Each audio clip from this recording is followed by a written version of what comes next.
N'oublie pas de t'abonner, d'activer la cloche des notifications, de cocher recevoir toutes les notifications et bien sûr de lâcher un gros like. Salut tout le monde, c'est Dario en mode Mister Pimpas. Et aujourd'hui une vidéo que beaucoup d'entre vous attendaient. Ah ça je le sais parce qu'on me l'a souvent demandé. C'est comment ça se passe pour louer un appartement au Japon, en l'occurrence à Tokyo, mais c'est partout pareil. Et je peux te dire que j'ai beaucoup d'expérience dans le domaine. Limite, on pourrait croire que je suis agent immobilier. Pour te dire, Joe ou mon entourage en général, quand ils ont besoin d'un appartement, ils font direct appel à Bibi Pimpas. Donc je peux te dire que sur ce terrain-là, le meilleur youtubeur que tu aurais pu avoir au Japon pour te parler de ça, c'est Pimpas Bibi, mon ami. Et donc pour soutenir la famille, bah vas-y, tu vas sur mon compte Instagram comme d'hab. Ouais, j'aime bien. Et puis alors ceux qui me disent, ouais, tu casses les couilles, si t'aimes pas, tu te désabonnes et tu t'arraches. Ceux qui veulent soutenir, allez voir mon compte Instagram aussi et Twitter, abonnez-vous à fond, hein. Comme ça partage bien. Et si vous voulez voir une suite de ouf, achetez, j'ai bien dit acheter, c'est-à-dire du vécu, un appartement à Tokyo, on bombarde de 1000 likes et il y aura la suite après la location, l'achat de l'appartement. Je vous dirai tout simplement. Sur ce,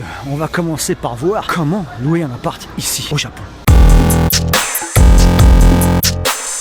Au Japon, pour louer un appartement, alors il y a plusieurs trucs quand tu es étranger. Alors, quand tu viens d'arriver au Japon, en général, je suis passé par là aussi, même si j'aime pas du tout cette étape. Tous commencer par le commencement. Et en général, sauf si tu es expatrié, donc envoyé par ton entreprise et que tu as déjà un appartement tout fourni, que là tu es pimpé, etc. Sache qu'au début, quand tu viens d'arriver ici, que tu n'as pas de travail, que tu arrives à l'arrache, que tu n'as pas d'entreprise fixe ou quoi que ce soit, tu passes en général par le moyen le plus simple, et d'ailleurs le seul que tu peux obtenir quand tu n'as pas beaucoup d'argent, que tu viens d'arriver, c'est les guest house. Les guest house, les share house. Au Japon, on appelle ça les share house. Les gaijin appellent ça les guest house. À l'époque, quand je suis arrivé, il y en avait beaucoup moins. Maintenant, c'est un business qui a explosé puisqu'il y a énormément de gaijin par rapport à avant au Japon. Pourquoi les gaijin vont là-dedans? Parce que tout simplement, il y a beaucoup moins de contrats à signer. Il n'y a quasiment rien à fournir pour pouvoir s'installer. Je vous expliquerai après dans la vidéo que pour louer un appartement normal au Japon, c'est un truc de fou. Surtout quand t'es gaijin, c'est beaucoup plus compliqué. Et je peux comprendre la chose. Je vous expliquerai aussi pourquoi après. Donc, la plupart des mecs, ils vont dans les guest house. Bon, franchement, moi, ça m'a duré, on va dire, 1 an et je me suis cassé le cul pour pas vivre toute ma vie en guest house parce que c'est assez pété, j'aime pas ça du tout. On se balade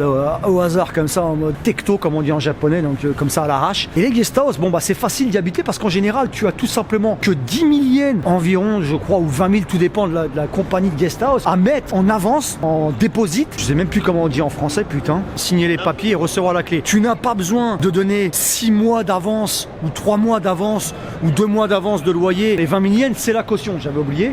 Et la caution, elle te sert en général à la fin quand tu déménages pour qu'ils puissent faire le ménage, s'il y a des réparations à faire, etc. Mais dans la guest house, c'est 20 000 yens et c'est réglé. Tu n'as pas besoin, je crois, de justifier. Je me souviens plus, ça a peut-être changé. Et la première fois que j'ai été en guest house, ça n'a pas duré longtemps, comme je vous dis, environ 1 an, même pas 8 mois, un truc comme ça. C'était il y a 12 ans, donc tu t'imagines bien que ça a changé. La guest house, tu n'as pas besoin de fournir de contrats de travail, de fiches de paye, etc. Et tu n'as pas besoin de garant. Pour un appartement, ensuite, tu verras qu'il y aura besoin d'un garant. Donc c'est beaucoup plus compliqué. D'où le fait que 90% des gaijin habitent en guest house en général quand ils viennent d'arriver.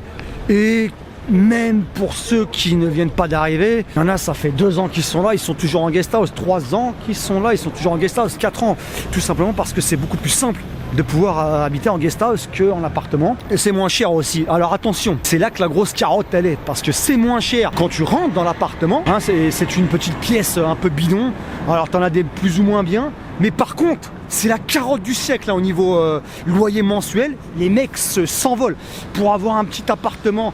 Et tout dépend d'où tu es. Mais si tu veux être dans le centre de Tokyo, en guest house, dans un truc pas mal près de la station, genre Ebisu, Shibuya, Meguro, j'en sais rien moi, tu sais, Ikebukuro c'est moins cher. Mais bon, bref.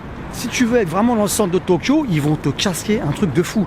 Un appartement qui en temps normal te coûterait, par exemple, on va dire 100 000 yens par mois en temps normal, en tant qu'appartement normal, ou 150 000 yens, mais on va dire 100 000 yens, ok. En guest house, le même appart, tu vas le payer environ 120, 130, 140 000 yens. C'est un truc de fou comment et encore, je suis gentil, je crois de mes souvenirs, tu te prends une grosse banane dans le cul à chaque fois. Mais faut vite être débrouillard et attaquer le système D et te démerder par toi-même. Et ça m'a vraiment cassé les couilles au début, mais c'est vrai que ça aide parce que t'as rien à fournir au départ. L'avantage par contre des guest house, à l'intérieur du prix de loyer, pour 140 000 yens par exemple à Ebisu, Shibuya, tu as en général une belle guest house qui va faire environ, 10 tatamis, 8 tatamis, tout dépend de la qualité et de l'ancienneté de l'immeuble. On va dire 20 tatamis, ça équivaut environ à 35 mètres carrés. Donc c'est cher, c'est très cher, mais c'est le petit avantage, c'est que tu ne payes pas l'électricité, c'est compris, c'est inclus dedans. Tu as l'électricité à volonté, donc tu mets l'air conditionné, tu fais ce que tu veux, tu t'éclates, H24 allumé, tu paieras pas plus cher. Tu as internet compris et tu as aussi l'eau et le gaz compris, tu ne payes plus rien. Mais bon, le gros désavantage des guest house, sauf si c'est des maisonnettes guest house où tu as ta propre maison, mais ça c'est encore plus cher bien entendu, eh bien ce gros désavantage relou, c'est que tu es en communauté avec que des gens que tu connais pas, toujours plein de mecs qui boivent dans le salon, ils font la parlotte et tout, tu sais, il y en a certains qui veulent devenir tes amis. Quand tu es un mec qui aime beaucoup voir les gens, je te conseille, c'est bien. T'aimes bien partager toujours avec des gens autour de toi, la guest house c'est parfait pour toi. Mais quand t'es un mec un peu solitaire, tu sais, qui aime bien être tranquille, pépère dans son coin, quand t'es pas un mec très sociable on va dire, bah la guest house c'est casse-couille. Parce que tu partages tout. Le salon, il y en a un pour tout le monde, il est commun. Donc ça veut dire que quand tu vas dans le salon de pépère, ce sera pas avec une meuf tranquillou, parce que tout le monde est avec toi. Ils sont tous là en train de regarder ta meuf, ça va aller. Quand tu fais la cuisine, c'est chacun son tour. T'as qu'une cuisine, bon des fois les cuisines sont grandes, tout dépend des guest house. T'as des guest house, elles sont énormes avec des 50, des 100 chambres, mais t'as des guest house avec 8 chambres. Dans ce cas-là, t'as qu'une seule cuisine, tu dois attendre avant de cuisiner. Donc ça c'est casse-couille, quand t'es pressé ou quoi, t'es baisé. À savoir que quand c'est en plein centre de Tokyo, les guest house avec 100 pièces ou quoi que ce soit, en général t'en as pas. Quand tu as des grosses guest house comme ça, c'est que t'es un peu en banlieue éloignée et là c'est loin de tout. Mais quand tu es au centre de Tokyo en général, on va dire 10, 20 maximum peut-être. En tout cas à l'époque, maintenant il y en a peut-être des plus grandes. C'est le premier désavantage. Le deuxième désavantage, et je me rappelle que c'était casse-couille pour ça moi aussi à l'époque, les douches. Tu dois attendre, des fois t'étais pressé, non t'es biaisé, tu dois attendre pour ta douche. Et tu sais des fois les mecs ils perdent leur temps dans leur douche. C'est genre tu te demandes s'ils se sont pas branlés, endormis, rebranlés, je sais pas ce qu'ils ont fait. Je sais pas, ils ont lu un livre à l'intérieur. Il y a des gens ils prennent trop de temps. Le pire c'est quand t'as envie de pisser un coup toi. Il y a du monde à l'intérieur, c'est fini. Et ensuite, si, parce que ça t'arrive d'être avec quelqu'un dans ton lit, tu dois baiser comme une souris. Parce que si tu fais du bruit, on va te taper au mur et tu sais, là, te stresses, t'as envie de casser le mur, t'as le seum et tout. C'est surtout quand t'es à côté de toi, parce que je me rappelle, j'ai eu ça. T'en as une qui baisse jamais, donc elle est vénère quand toi tu ramènes quelqu'un, tu sais. Elle se dit putain, j'aimerais être à sa place, c'est pas possible. Bon bah c'est la vie en communauté. Donc en fait, tout simplement, c'est soit t'aimes la vie en communauté et c'est fait pour toi, soit t'es pas fan de ça et t'aimes bien avoir ta privacy et puis un peu faire ce que tu veux. Et là, la guest house, c'est pas pour toi. Le problème, c'est que bah t'as pas le choix, parce que quand tu viens d'arriver, que t'as pas de thune et que t'as pas de travail, etc., bon bah la guest house, t'as pas le choix. À moins que tu connaisses quelqu'un, une meuf, un pote ou whatever qui peut t'héberger, et là c'est beaucoup mieux. Encore une fois, dédicace à mon poteau à l'époque, même si après j'ai connu, ouais, en fait je crois que j'ai pas été plus de 6 mois, je me rappelle, parce qu'après direct j'ai eu une meuf, direct j'ai été chez elle, hein, elle m'a hébergé, donc ça faisait plaisir. Et ensuite ouais, j'ai tout de suite trouvé mon propre appartement. Je suis passé à mon appart. Mais on va pas cracher sur la soupe, ça aide au départ. Pour moi les guest house c'est vraiment un truc de départ. Tu restes là 5 mois, 6 mois, tu te démerdes bien comme il faut et après tu t'installes vraiment comme il faut au Japon. Mais pour le coup, il faut pas se mentir, si c'est pour genre 2 mois de vacances, t'as prévu pas plus et tout, c'est beaucoup mieux qu'un hôtel parce que ça va coûter moins cher. Tu vois, pour le coup. Bon par contre, ouais, encore une fois, tu vas pas ramener quelqu'un à la maison parce que c'est nickel, alors qu'à l'hôtel tu ramènes qui tu veux. Hein, tu peux faire du bruit, on se comprend. Tu peux aller sur internet directement louer tes pièces, louer ton appartement. Bref, ouais, ça peut t'aider. La location d'appartement au Japon, c'est pas facile. Pour pouvoir habiter dans un appartement au Japon, encore une fois, tout dépend du salaire que tu gagnes, de l'endroit où tu vas habiter, de quel type de mansion. Donc les mansions, c'est les immeubles dans lesquels tu vas habiter. Si tu veux habiter dans un immeuble très pimpé, le Shinsa, c'est les gens qui vont décider si oui ou non ils t'acceptent dans leur immeuble, parce que ici c'est assez sévère, mais je pense que c'est pareil en France. Plus l'immeuble est pimpé, c'est pareil partout j'imagine, plus c'est très sévère et compliqué d'habiter. Par exemple, si tu veux habiter dans un vieil immeuble tout pété à Saitama en province là-bas, ou à Chiba ou Funabashi, bref, là tout de suite, en général, on va pas trop te casser les couilles. Mais si tu veux habiter dans une mansion, dans un immeuble à Azabu-Juban, à 5 minutes de la station, dans un immeuble de 2010 ou quoi que ce soit, de luxe de bâtard, là, t'as intérêt à avoir des papiers très solides, un dossier de malade, sinon tu vas te faire dégager direct. Non, désolé, on veut pas le vous. Surtout si t'es étranger. Je vais commencer à expliquer pourquoi, quand t'es étranger, c'est plus compliqué. Et encore une fois, je trouve ça tout à fait normal.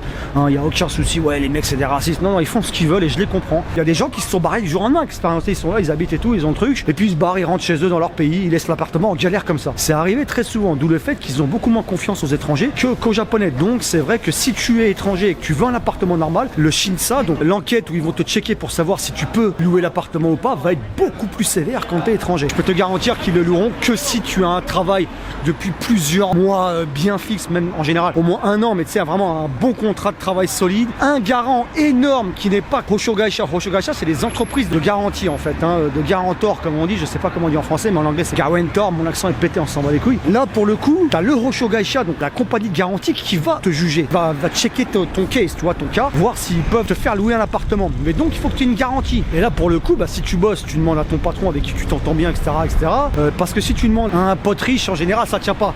Il faut que ce soit une entreprise. Ou tu sais, un pote à toi qui a une entreprise et il se porte garant pour toi. Tu vas devoir ensuite avoir au minimum 3 fiches de paye des 3 derniers mois qui prouvent que, par exemple, alors c'est simple, si tu veux louer un appartement à 150 000 yens, il va falloir que tu prouves que tu gagnes au minimum 3 fois le prix de la location. Donc ça veut dire que tu vas justifier de 450 000 yens de loyer, de salaire par mois. Plus le loyer est élevé, plus ils vont être sévères sur les années que tu es au Japon, etc. etc. Si tu t'es pas barré, si tu as un visa aussi qui est valable, il faut que tu aies un visa. Si tu as un visa d'1 an, en général, tu es baisé. Sauf si ça fait plusieurs années que tu as ton visa d'1 an. Moi, avec la plupart des visas que j'avais eu avant, donc d'1 an, j'arrivais à avoir. Mais parce que j'étais sponsorisé et que j'avais un contrat écrit, si tu as un visa de vacances, c'est mort, tu l'auras pas. Donc, si tu as un visa permanent, là, t'es pimpé en général, tu vois. Plus ton visa est safe pour eux, plus t'as de chance de passer le Shinsa. Tu vois, c'est ça en fait. C'est pas qu'avec un an, c'est pas possible. C'est qu'il y en a qui vont refuser si t'as qu'un an. Mais il y en a qui vont accepter aussi. Ça, c'est la grosse difficulté déjà du Shinsa. Mais ça, c'est que le début. C'est que après, t'as des sous à verser au début. Et au Japon, en général, alors maintenant, tu peux te démerder à trouver pour moins cher. Mais la moyenne, c'est que tu as en général, pour un appartement, entre 2 et 4 mois, ça dépend des propriétaires, de caution à verser. Donc si ton appartement il vaut 150 000 yens, eh ben, tu dois déjà avoir 300 000 yens pour la caution. Tu as dans la plupart des appartements, encore une fois, sauf si tu te démerdes bien à trouver ceux où il n'y a pas ça, ce qu'on appelle, donc la caution, on appelle ça le shikikin, ok. Et là, tu as un truc qui n'existe pas en France, c'est un truc que c'est pimpé d'être propriétaire. C'est une sorte de cadeau. C'est-à-dire que le propriétaire, pimpé au calme, il se prend un petit cadeau. Et c'est renouvelé tous les 2 ans. Tous les 2 ans, tu lui verses un cadeau, comme ça, au calme. C'est un cadeau d'entrée. Donc pareil, il y en a qui décident, le cadeau, c'est soit 1 mois de loyer. En général, c'est 2 mois. Il y en a, ils se prennent des fois 3 mois. Quand tu as, par exemple, un appartement, donc pour le cas le plus casse-couille, on va dire, où tu as 2 mois de caution plus 2 mois de cadeau à payer. Si c'est un appartement, par exemple, tiens, on va dire à 150 000 yens, tout de suite, ça fait 600 000 yens déjà à lâcher pour ça. Mais c'est pas fini. Là, c'est dans le cas où tu n'as pas de connexion. Moi, j'ai de la chance, j'ai des connexions, donc ça va. Je paye pas certains frais que la plupart payent, mais tu dois aussi payer 1 mois de loyer pour l'agent immobilier qui t'a trouvé l'appartement ou qui t'a fait signer le contrat de l'appartement. Donc là, on rajoute 150 000, on en est déjà à 750 000. Attention, 750 000, et c'est pas fini. C'est pas fini. Et bah oui, je vous ai parlé tout à l'heure du Hoshogaisha, donc la compagnie qui se porte garant pour vous, qui est obligatoire, tu es obligé d'y passer. Bah, elle aussi, elle se prend un petit mois pimpé. Alors ça peut varier, tout dépend des compagnies, mais c'est soit 50%, soit 80%, soit 100%. La plupart, c'est 100%. Ça veut dire que tu rajoutes 150 000 encore. Donc ça fait 900 000. Ensuite, tu as l'assurance, tout ça et tout ça. Donc tu montes très vite fait à environ 1 million de yens à lâcher dès le départ, sans payer le déménagement, sans rien payer, juste les frais pour rentrer. Tu débourses pour un appartement dont le loyer est d'environ 1100 €, d'accord, par mois. Bien dis-toi que tu vas devoir débourser d'entrée environ entre 7 000 et 7 700 €. Dans le cas où tu trouves un appartement le plus foutsou, le plus normal qui soit. Des fois, à savoir que tu peux trouver des appartements avec 1 mois de caution, sans cadeau, il est possible de trouver ça, mais dans les cas les plus normaux, donc voilà à peu près à quoi ça ressemble. D'où le fait, et c'est là qu'on arrive au fait que, voilà pourquoi la plupart des étrangers qui n'ont pas un travail suffisamment bien, ou tu sais, pas de garant, c'est compliqué. Finalement, se retrouver en guest house, c'est plus simple et il n'y a pas de galère, mais c'est beaucoup plus casse-couille, ça par contre, oui. On va pas se mentir. Et là, je viens d'arriver à la maison, donc fin de la vidéo. Il faut savoir qu'il y a aussi des appartements, pour la plupart, dans lesquels tu ne peux pas avoir d'animal de compagnie. C'est-à-dire que les animaux de compagnie ne sont pas autorisés. Si tu veux pouvoir mettre ton chien ou ton chat ou whatever, ce que tu veux dans ton appartement, il faut que tu trouves un appartement avec animaux autorisés. Mais attention, parce que quand tu as en général un appartement avec les animaux qui sont autorisés, sache que le prix du loyer en général est beaucoup plus cher. Parce qu'ils estiment que l'entretien va être beaucoup plus hardcore ou whatever, quoi qu'il en soit, c'est plus cher. En fait, puisque c'est plus rare, c'est plus cher tout simplement. Il y aura sûrement beaucoup plus de réparations à faire quand le locataire en question va se barrer, à cause du fait que peut-être le chat va griffer tous les murs, les parquets, etc. etc. D'où le fait qu'il y en a beaucoup qui n'autorisent pas les animaux de compagnie. Bien entendu, si tu as un animal, tu vas pas être un chien, tu as toujours des endroits qui acceptent, ça y a pas de souci. Par contre, pour les guest house, là, pour te dire c'est mort, je crois que ça n'existe pas. Alors peut-être que tu en as 2-3 spéciales, j'en ai jamais entendu parler, mais c'est fort possible. possible. Les guest house en général, hein, les share house c'est foutu, tu auras pas ton petit chien ou ton petit chat ou ton perroquet ou ce que tu veux. Bon après c'est t'aimes ou t'aimes pas. Moi perso je déteste les guest house, hein, ça m'a bien aidé. Donc je crache pas sur la soupe mais je pourrais pas. T'as vu moi j'aime bien le design, t'as vu j'aime bien ma tranquillité, etc.,